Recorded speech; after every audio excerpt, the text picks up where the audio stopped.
Ever feel like you're failing? Ever feel like what you're doing isn't working? Well, maybe failing is not such a bad thing. And in fact, it may be the best way to get on the road to success. Welcome to the Prof Sales YouTube channel. I'm Prof Sales. And I'm Just Ask Kaaren. We talk about being a reseller, being an entrepreneur, mindset, motivation, being in business for yourself so that you can change your life and change the life of the people around you. And we are glad that you stopped in today. This is a live show when it's being recorded. So if you'd like to join us, you can join us on Mondays, Wednesdays, and Fridays at 2 o'clock Eastern Standard Time. We come on every Monday, Wednesday, Friday.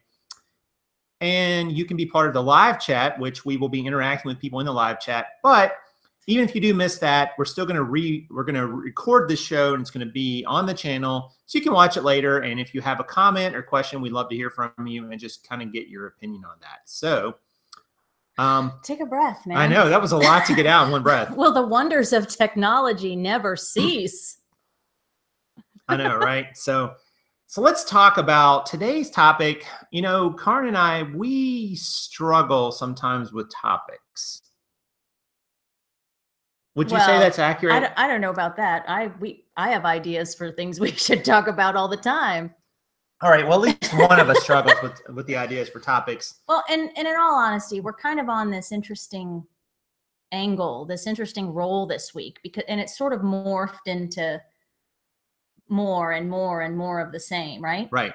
Because I think there's the solitude of reselling in particular can be a bit of a drag. And so we're finding that we're getting this response from the community that, you know, let's talk about these real struggles, you know, go take it up a level. And so that's kind of what we're doing. And we turned left this week instead of turning right, I think. And yeah. And let's see where it takes us, shall we? I think to your point that it's important to remember that while all the nuts and bolts of eBay, which we've talked about a lot on this channel, or being in business for yourself, those are important things. But if your mindset is not really wrapped around this idea of being in business for yourself, even if it's a part-time endeavor or full-time endeavor, it doesn't really matter what your tactics are. Like, you're going to fail. And you're going to fail because you're not going to want to do this after a while because it's not going to feel right. So I think having the right perception of certain things makes a huge difference. So I wanted to ask you guys, and we have a live chat, and you can type in the chat if you like the answer to this question. Or later in the comments, play along. Right, exactly. What does it mean to you to fail? What does it mean when we say the word failure? And I think it's important.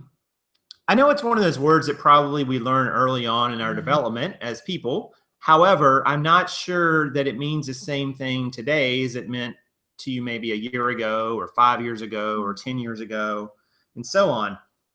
And so if you have an idea about what failure means to you, we'd love to hear from you in the chat and, of course, afterwards as well, because I think it's important when you're talking about business and you're talking about your results and your expectations. What does it mean to fail? And some people are starting to type in the chat. They're starting to type some of their answers and so on. Mike said that not making enough to pay the bills, feeling not hitting the goals I've set for myself and my business. And those are pretty normal things that people will say with failure. But I'm going to maybe take it a little step further here, because I was thinking about this word failing.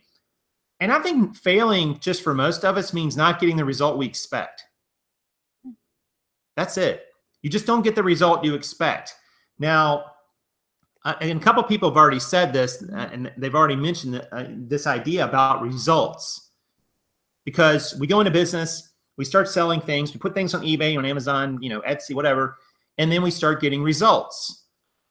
Well, and the results are the results. The results aren't really failures, they're just results. But our assessment of those results defines failure, right? I mean, we can say, you know, I went to college and I got a college degree. Did you fail or succeed? Well, maybe you succeeded at getting a degree, but you might also say, well, but I kind of failed at getting the GPA I wanted, or I went into a different field than I thought was going to be I thought one was going to take me this way, but I decided to go a different way. So I think it's important to remember that failure is just, for most of us, is just when we don't get what we thought we were going to get. I mean, it's really that simple. And usually in a perceived negative direction. And that's open to interpretation as well. So I wrote down a few things that if you're selling on eBay, and this list would work for anything, that you might think of as failures. For instance, you may have a sales goal for a month or a year, whatever, a quarter. And if you miss it, you may say that's a failure. And you may even quantify the failure, right? You may say, well, I missed it by 1%. Well, that's pretty close. And I think most people, or I missed it by 100%. Like I didn't sell anything. That's, that might be a complete fail. Maybe you had a listing goal that you did not accomplish. So you might think that is a failure. You had an unexpected return from somebody. Somebody returned something and said, it's unexpected, so that's a failure on my part. I didn't think that one was coming back. I thought that one was locked in. It was good. It was good to go. Maybe you went on a sourcing trip and you didn't find anything, or you didn't find what you thought you would find, or you found less, or you found things that were of less value. So I think it's interesting that isn't it interesting how many things we categorize as failure? Yeah, and it means obviously from the chat, it means different things to different people. Like, for example, this awesome new backdrop we have, somebody thinks is a failure because I've disappeared. Although I think you can still see my white teeth. She's right there. How can you miss her? And that's interesting. Like their perception of it as a failure, and ours is like, hey, it's taking busy things out of the background. Yeah, very, very subjective thing, this word failure, yeah? Yes. Let's see. And some people have comments in here. Failure for me is not trying again. Now, that's an interesting assessment. Having to go back to a job I'm not happy at. Oh, wow. Okay. Failing equals not working hard enough for what you want. Oh, that's an interesting definition.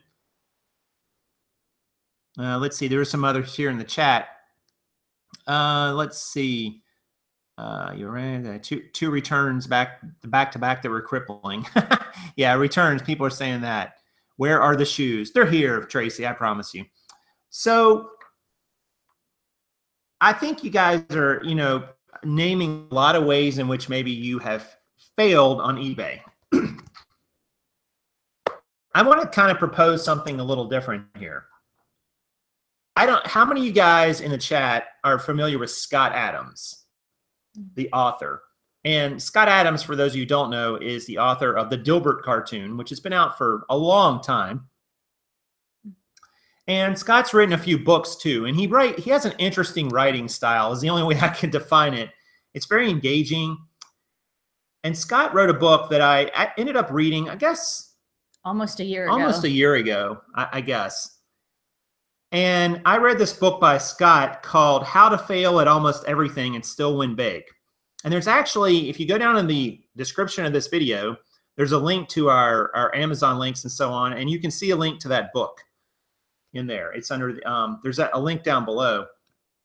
And it's a very interesting, quick read. and Scott had an interesting story. I didn't know this, but he lost his ability to speak to people for years. Years. He could not speak in a social setting. And the doctors were mystified by it, baffled, and he trained himself to speak again. It was interesting, and I had no idea. And it happened at a time when he was very popular, and a lot of people wanted him to speak. They wanted him to come, give speeches, and he could literally not make a sound that was even intelligible as a word. But he had a quote in the book that a couple of them that I was going to share with you guys. He said, this is from Scott Adams' book, "Failure always brings something valuable with it. I don't let it leave until I extract that value." Love it. And failure, it's a good place to be because failure is where success likes to hide in plain sight. Drop the mic. Moving on. Yeah, that is so powerful of a statement. that failure always brings something valuable with it. I don't let it leave until I extract the value from it. Because I think what Scott's saying, and I'd love to hear you guys' opinion. I think what Scott's saying is when you fail, you have a choice about how you react to it, right? I mean, you can wallow in it and feel like, oh, I failed at something. I didn't achieve what I wanted, or I got a result different than I expected. Therefore, I failed. But Scott's take on it is, I'm going to learn everything I can from it. And by the way, if you read his book, you will find he did not come right out of the gate as a successful cartoonist. And he's had some failures since then. Like he got involved in a restaurant that he failed at. I mean, there was lots of things. So he wanted to get every little ounce of value out of that failure. What did he get from it that he can use going forward? You know, and I started thinking about our business. If you have a week or a month where your sales are not what you thought they would be, what can you learn from it? Like, what can you identify that might be part of the issue that maybe can help you in the future? Did you list consistently? Are you selling? Is your pricing correct? Are your photos good? Are you writing great descriptions, great titles? Is your niche in a season right now where it's not as popular, doesn't sell through as much? Is the platform you're on is the right platform for the type of item you want to sell? I mean, there's so many questions there you could ask. But I think what a lot of people do, and I'm guilty of this too, is, you know, we get a bad result and we just say, I give up. Like, it's terrible. I suck. I'm awful. I'm the worst person ever. And I'm just never going to get any better. Or we get a bad result and we somehow are delusional and we always want to project the blame on someone else. Like, I can't tell you how many times, you know, someone has come to us with a problem or a challenge, and our immediate go-to is, okay, what do you own in that? Like, what's your role? What was your contribution to what went wrong, and how do you make it better? Yeah, and I think that's great. And you had a point too, Kaaren, that you wanted to talk about with you had an experience recently. I have experiences all the time. And what's funny is someone said they like both of my videos on my little YouTube channel. There will be more. And actually, I won't do justice to what I'm about to speak of in the couple of moments that I get. But when we were preparing for today, it's really funny because the office is in one room and I usually camp out on the couch and I sit on my laptop and just, that's her office, the couch. My office is the couch. Well, my office technically is my office, the couch. It's all her office. Don't let her fool you. And what was delightfully ironic to me is that he's in there reading, I don't even know what, and I shout out to him, hey, it's the funniest thing. For whatever reason, I was going backwards and looking at my notes, and Kindle and a lot of these reader apps will allow you to text something and message it. All right, you guys probably already know this, but I'm new to the party on some of this stuff. And I was reading Scott Adams quotes that Jason had sent me a year ago, and we were hysterical. So it was so fitting that we talked about that book, and it's a great story. I feel like I read it because every night you would read it to me, whether I wanted to hear it or not. But last night I had this wonderful opportunity, and I think it ties in for, gosh, this whole week. But I have a very dear friend who started something called the Pink Mentor Group. And again, I'll elaborate in my own little ode to Stacy. But the purpose of last night was to talk about grit. And they were woman entrepreneurs who shared their story. And she sort of last minute asked me to jump up and share my current journey about, you know, the things that I'm working on and my story and stuff. And the topic was grit. And it's so applicable to the things we're talking about. And as you signed in, you know, there were name tags, and you picked the color of your name tag based on, you know, what speaks to your spirit that is a gritty trait, right? There was passionate, which was mine, tenacious, creative, gutsy. And interestingly enough, one of the women at my table thought it said guilty, so she chose that color. And I guess that's worth a discussion somewhere aside of here too. But it was female humans telling their story. And what was interesting to me is every single one of us that spoke last night spoke of our failures and how grateful we were for whatever the hurdles were. You know, whether it was starting out in a male-dominated profession and persevering and succeeding and blowing the roof off of their business and creating their own space. In one case, it was advertising, and another it was philanthropy, and another it was art. And everyone has challenges. Everyone has hurdles. No one's is any bigger or different than another. And I tell you, it was amazing because every single person said the same thing. You know, you're going to fail. And whether it's because of outside forces, maybe it's because you've gone down a path that isn't meant for you. Maybe it's because people cheat you and they're not entirely honest. Not one of them regretted the failure. And I think when we're young, we set ourselves unrealistically up. Fail when we fail. Just stay with me. It suddenly becomes the end of the world. And I can tell you, after a life of choices, I'm at a point now where I don't regret a single one of them. Like, I wouldn't be where I am today talking to you, or, you know, going out on this journey that is filling up my soul right now, if I hadn't have made these choices, good, bad, or otherwise, in my life. And, you know, one of the things that was said last night, and when you guys were talking about failure earlier in the chat, you know, failure is falling down 6 times and not getting up that 7th time. And last night she actually said, you know, success is, you know, we persevere, we keep going, we show grit.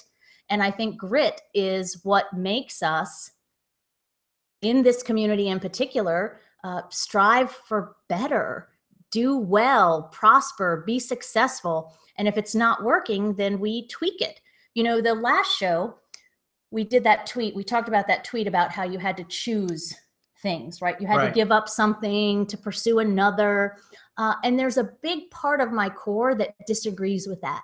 I think you can have all of the thingies and not have to give up. You just have to learn discernment and balance. Right. And another part of, oh, and it just went out of my head too. I hate when that happens. That's all right.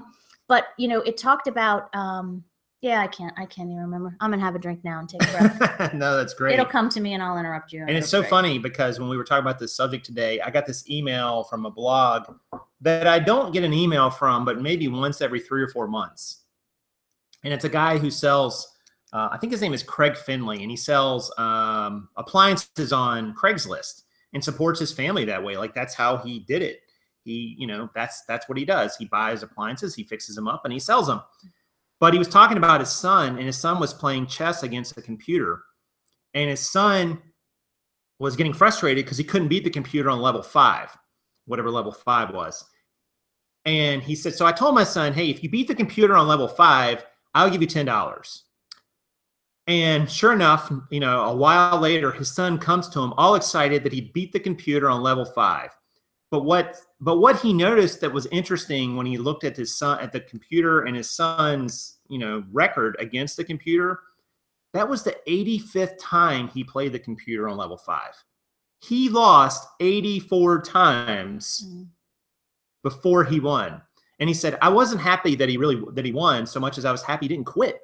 You know, and that's, you know, his son didn't perceive his failure so much as he just said, I haven't figured it out yet. And his son, I don't know how old his son was. I think he was maybe 10 or 11. So he's already figured that out at an early age, that, you know, persevering with this stuff is important. The way you ever get to success, and the only way that you keep, you know, that you're able to manage this failure, you keep learning from it and learning from it and learning from it until you get, you know, what you want. Okay, I just remembered what I was going to say, because somebody said earlier about having to go back to a job that they left because they hated it and it made them crazy on purpose. So what we didn't talk about on that Zuckerberg tweet and article was that she spoke about leaving corporate America. Like she talked about, and we talk about all the time, about stepping away. And for some reason, there's some pushback in this community to that. And this is what I'll say to you guys that are considering leaving a job, or maybe you've left one, or and you're pursuing another road, or maybe you've left one and you're considering going back to something. Stepping away from something that is killing your soul is the best thing that you can do. Step back, regroup, take a breath. Right. Just because you walked away, I will not let you tell yourself humans, and I remind you that because it puts us all in the same boat, not because I work with elves. Thank you very much. And that's, somebody knows why I said that. But it is not a failure.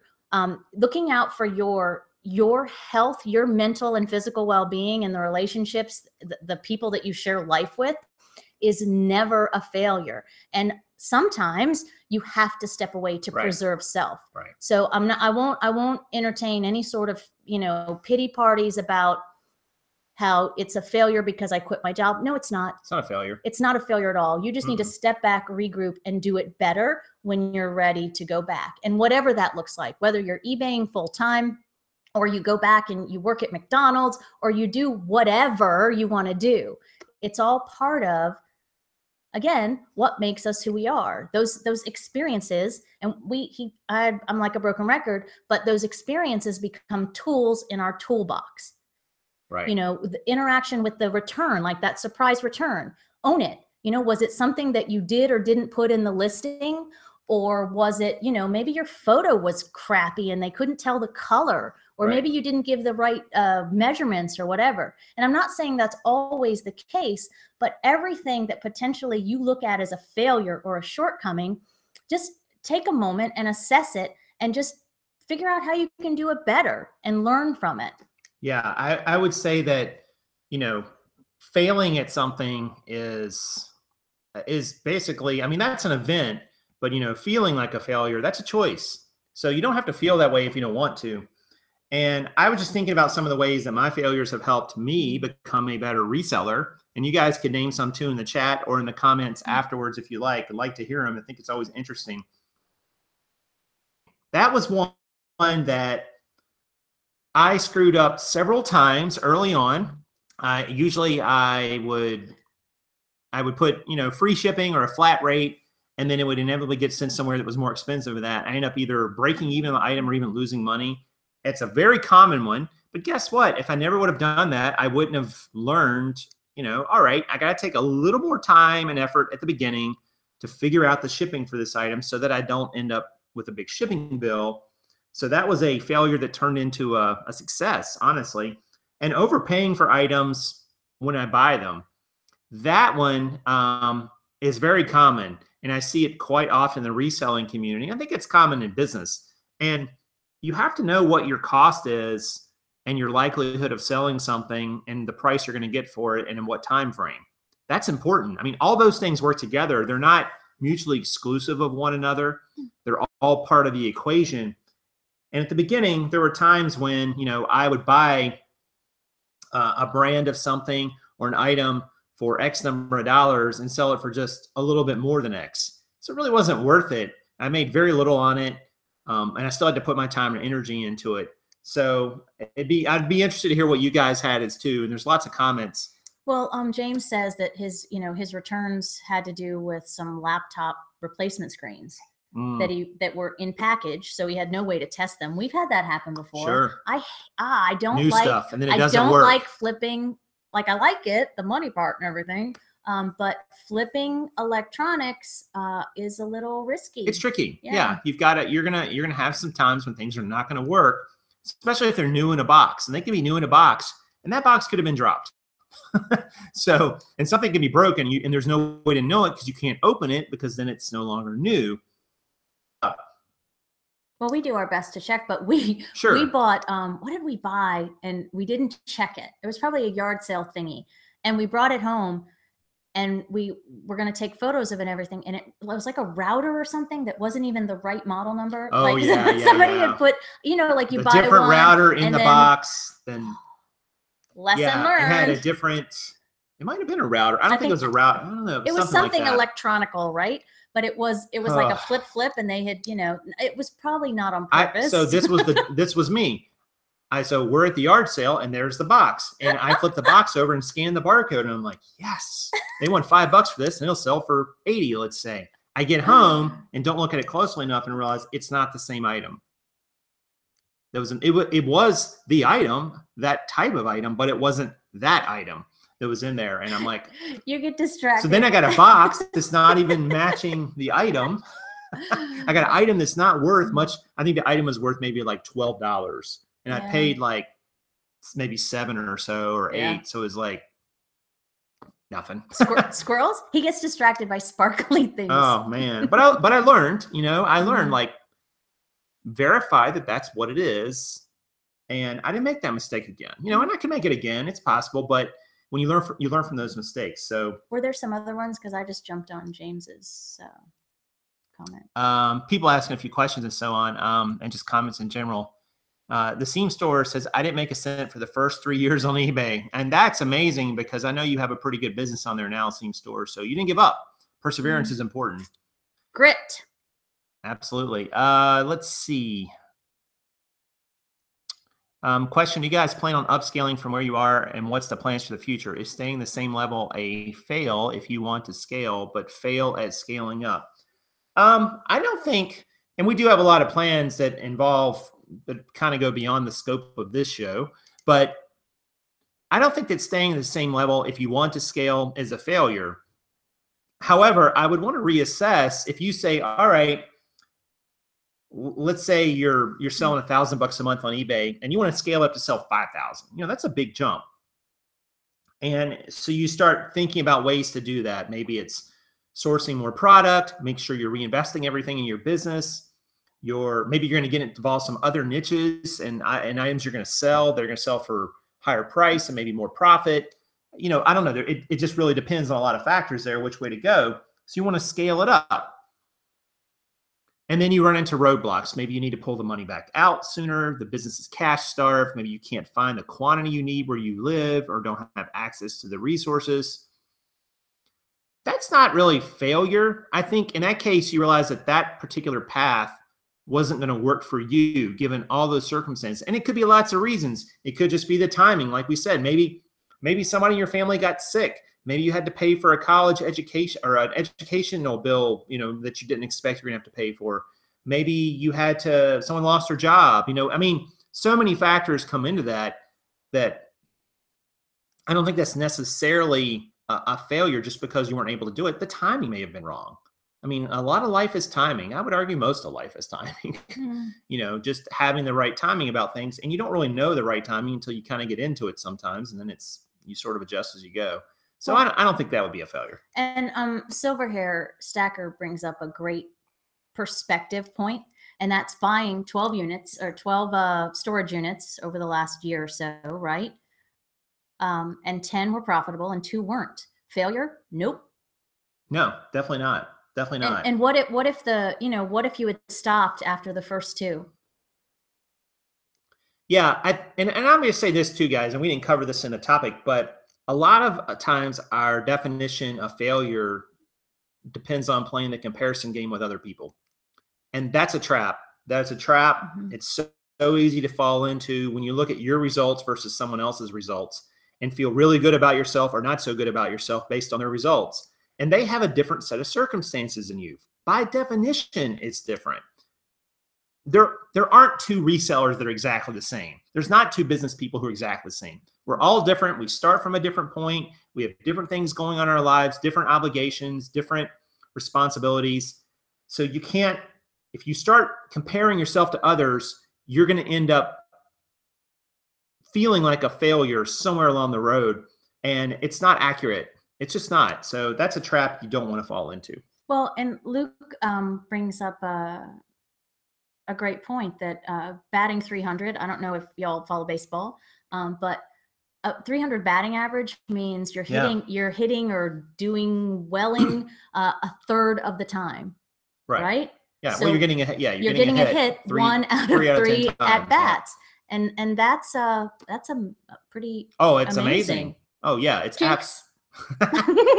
right. So, and by perspective, but let's compare a baseball player to a basketball player. if you're only hitting 30% of your free throws, you're probably not going to be on the team. So if you're only hitting 30% of your shots from the floor, that's terrible. Even so, you know, it's perspective. So and it depends on the situation. 2 different sports, 2 different measuring sticks. So it's not really fair to compare those 2 things. But the comparison game is really tricky, and I caution everybody against it. And it's so easy to fall into. I find myself falling into it. You know, I'll look at somebody else's store or somebody else's YouTube channel or whatever and say, oh, I wish I, and it's like, stop, just stop that, Jason. Just stop with that right there. That's a trap. You know it is. Don't fall into it. And you do it too. We both do it sometimes. And we have to pull each other back from the ledge and say, hold on, let's have a little perspective. All right. So, what are you laughing at? So that's cool. So we made this is almost like a very lemon dippity kind of conversation, right? Yeah. Failure and learning from it is getting lemons and making lemonade, right? Yes. You're either going to wallow in it, which we talked about last night too, or you're going to pick yourself up and you're going to do better. Right. That's exactly right. So I hope that was helpful, guys. Talking about that subject about what it means to fail and what it means not to fail, I guess is lack of a better term. And I hope you guys will have good perspective on that going forward. I'm sure a lot of you from the comments, you already do have a good perspective on it, which is awesome. You don't have to sort of rethink this whole idea of failure. Well, Adam said it earlier, failure is not an option. And we should just kind of all agree to not even don't even give the word life. Because if failure really is to you failing and just not ever succeeding or making better from it, then you're right. But if you don't speak life into your failures, if you instead turn them into something positive, that you're going to do something different or better or more productive or more successful, then there you go. Yeah. And somebody was talking about when we're younger, it's like peer pressure when you're younger. And I was just thinking about grades in school. It's always interesting to me because what does the person who makes straight A's think about their success? You know, a lot of if you were an A student in school, you probably always kept pushing and working harder. Most do, because even though they're getting the highest level, they're not settling for that. That's kind of how you maintain. Like, there's always a push to excel. There's always a push to achieve. Always important. You've always got to be comparing against yourself and your own effort and your own results. All right. So a couple quick programming notes here. Not programming notes. Are we going to talk about our baby again? What? That thing we worked on. Yes. So 101 Killer Women's Jeans Brands is taking pre-orders right now. So you guys know we've sold thousands and thousands of pair of jeans over the last several years. And we wrote a book about it, about the women's brands, 101 of them to be exact, some other cool stuff in there. There's a link to purchase that guide in the description of this video. And if you act now, you can get it for half price, which is $30, which is a good deal. $29.99 to be exact. $29.99. And lots of you guys have already signed up for that. Thank you very much for that. We appreciate it. We think it's a really good guide. We really put a lot of heart and soul into it, and I think you guys will find a lot of value. Yeah, buy the book, and we'll stop talking about it. Nice. Hey, it's a shameless plug. No, and we're gonna do that every now and then because darn it, we worked hard on it, and it's an opportunity for us to share something that kind of compiles all of the denim thingies. Yeah. Into one place, and it's very cool. Yeah, we really did, and we really thought about it. We even put some things in there that maybe even in some of Steve's guides weren't in some of the other ones. Because like he's learning, it's an evolutionary process as he does some of these, and so are the other people working with him. Like, we're all learning and we're all striving to get even better and better.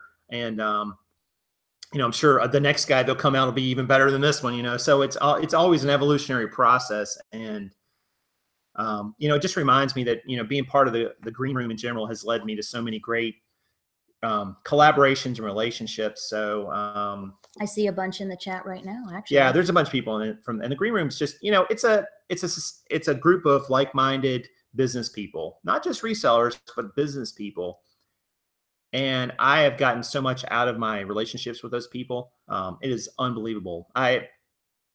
like kind of everything that I am in the reselling community can be tied back to the people that I've met there and interacted with. So if you guys ever are interested in the green room, check it out. There's also a link to that down in the description. Well, and let me put a plug in for success. If you want to succeed, and we say this all the time, if you want to be positive, right. If you want to have all the thingies, do all the thingies, know all the thingies, surround yourself with like-minded people, right? Yeah. And we say this to the teenager that just snuck in from school and went upstairs. You know, if you're constantly listening to negativity, if you're constantly surrounding yourself with the drama of, 13-year-old girl probs, right? Guess what? I can hear him. He can hear me. It's going to consume you. But if in this business, if you want to succeed, come here. We will tell you like it is. Explore groups like the Green Room that are, they're professional. They put, it's. Yeah, absolutely. I mean, that's important, guys. I mean, surrounding yourself with like-minded people that are positive.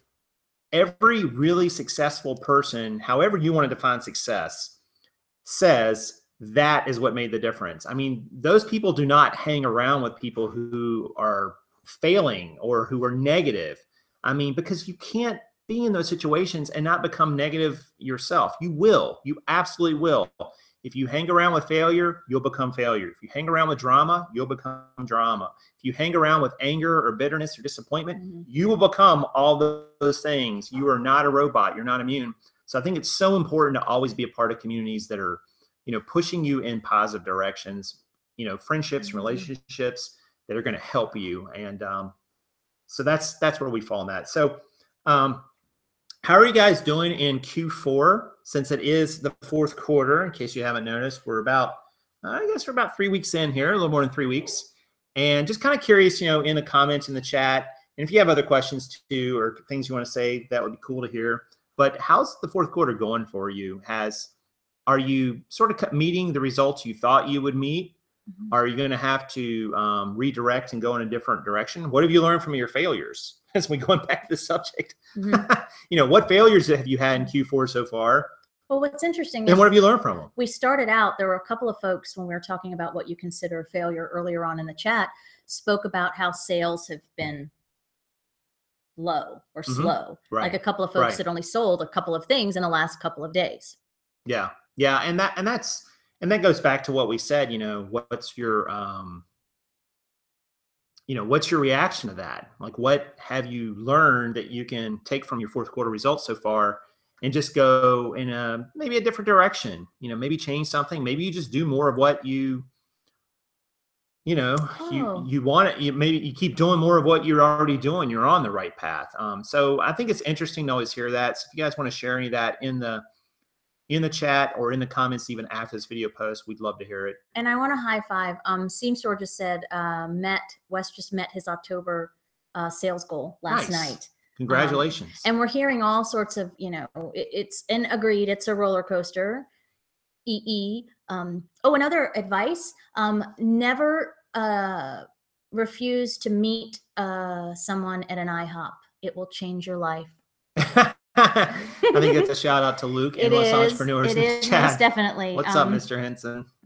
Speaking of surrounding yourself with positive people, that's a friendship and just endless resource there. And speaking of making a change, Luke, Endless Entrepreneurs, who has an awesome YouTube channel as well, guys, if you haven't seen it, he's making some big changes in his personal career choices and how it's going to impact his reselling.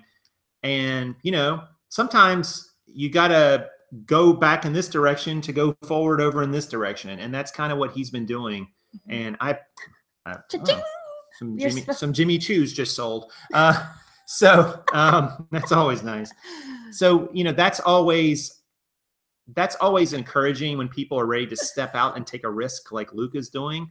But it's not that big of a risk for Luke because he's got the right mindset. He's got a plan. He'll course correct if his plan doesn't turn out the way he thinks. I just know how he is. Well, some people might look at it as a huge risk, but he's got a plan.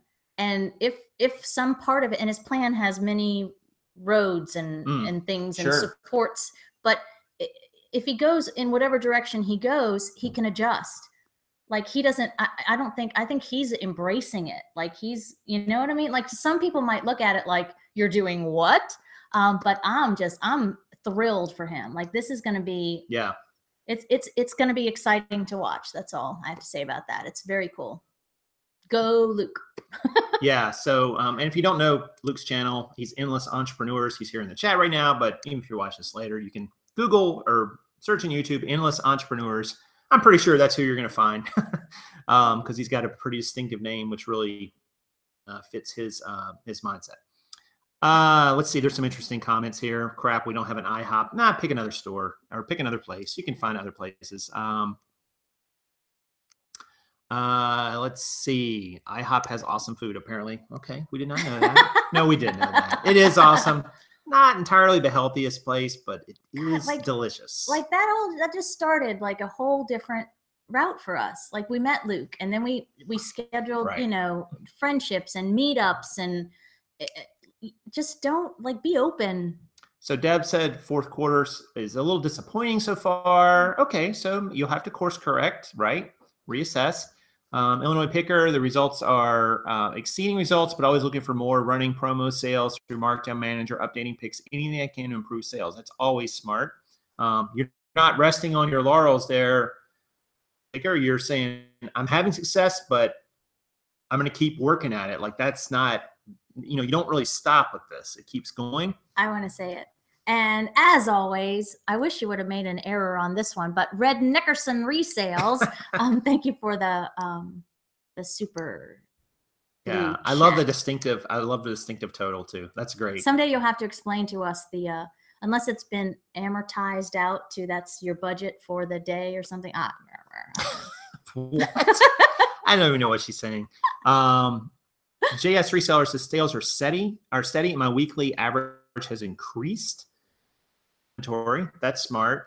That's something I need to do a better job at, actually. Well, and we're working on that. And what's funny is one of who made the shirt? Was it Tommy Bahama, the one we sold the other day? It was like third from the bottom of the pack or whatever. Yeah, it was pretty old. It'd been 2 years plus it just on that one. Squeaked under the wire because it's gonna get liquidated. Yeah. I want to get rid of those old things, but I really want to sell them too. It's such a catch-22. I'm like, it's like a personal thing now. You know, I'm like, I'm gonna sell that one. You know, number 1 is still there. Do you have to take off? Do I need to leave? Yeah. Okay. Right. All right. So Karen's gonna leave. I'm gonna wrap up here in a minute anyway. Oh, I need to get. Well, or do you want to wrap up now? We could wrap up now. All right. So that's gonna do it. Thanks, guys, for watching. We'll see you again on Friday. Hope you enjoyed the show. Please hit the like button on the way out. Learn from your failures and just stop using that word. It's an opportunity, people. All right, guys. That's gonna do it. I am Prof Sales, and I'm Just Ask Kaaren saying good sales to you.